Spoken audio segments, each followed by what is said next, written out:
Hey. So, I was just talking a few minutes ago. This is CJ here, and this is Here Talks in the Car. I like doing this when I'm driving because my mind is going, and it's great to just share whatever is on my headspace. So, uh, today I want to talk about. It has a lot to do with mindset, but we're all focusing on here now.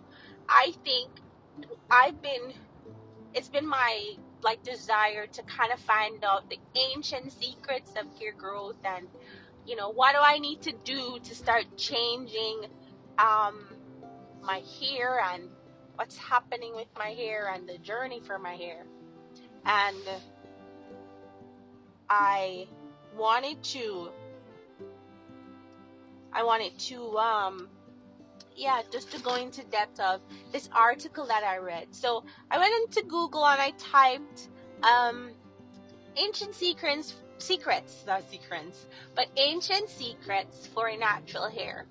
And this article that I read, which I found really interesting, it was talking to some Persian and Indian, those Mediterranean women, and they were asking them about, what is it for them, what the whole process of hair care, and how they're able to maintain their hair looking luxurious and healthy and just keep on growing. What is it that they have done? And a lot of the women, one person in particular, she mentioned about that hair care for them it's a part of their culture.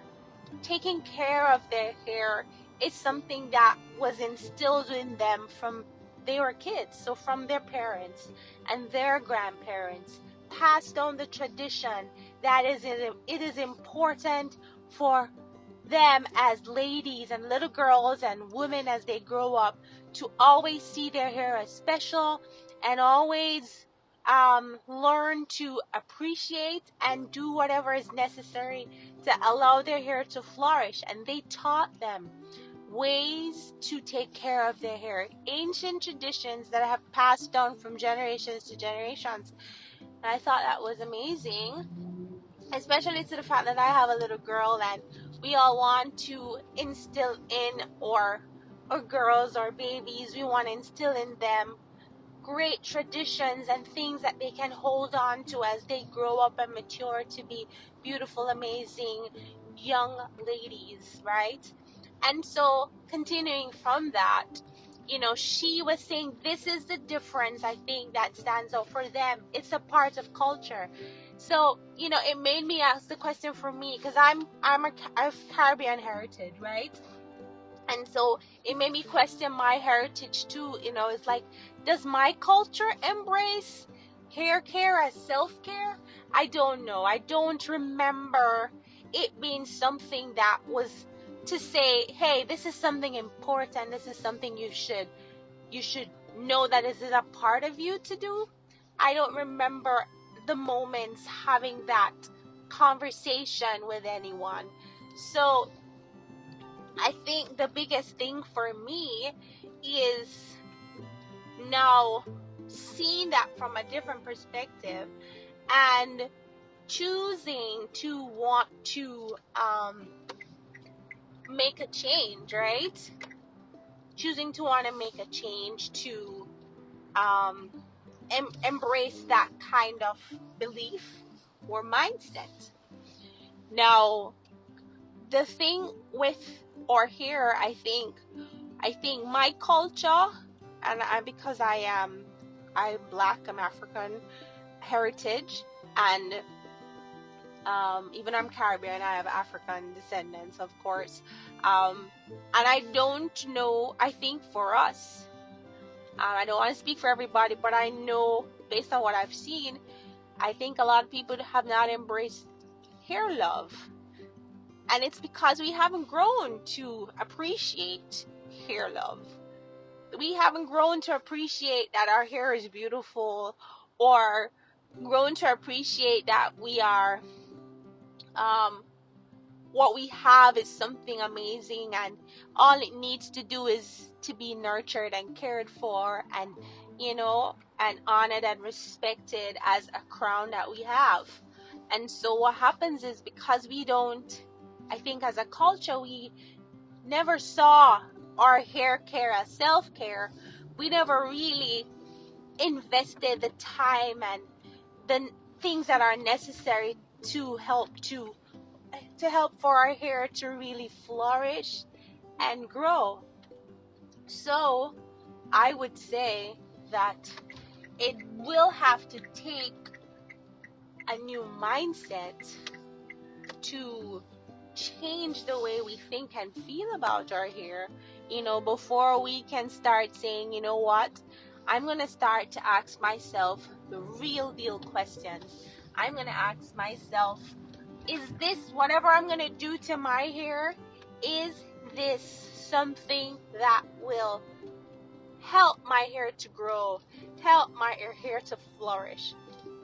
Is this just a style, or will this style help my hair follicles to be stronger and for my hair to be more luxurious or lustrous, if that's the word?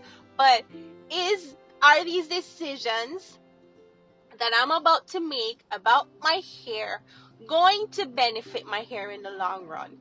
And I think if we all start having those conversations and asking ourselves those questions, it's gonna take us taking a quick stop to respond, or just a moment to say, is this a good decision?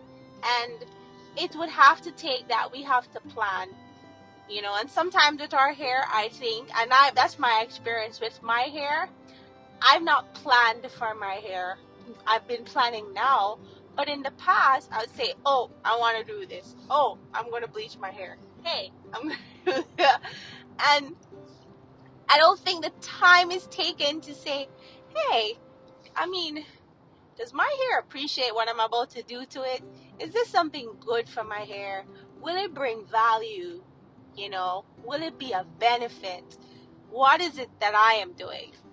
And I believe that if that comes, then when we're forced to now to ask ourselves these important questions, because now it's my hair care or whatever I'm doing, if it's attached to my self-care, I gotta ask myself some questions about rating what have I been doing, or what am I about to do.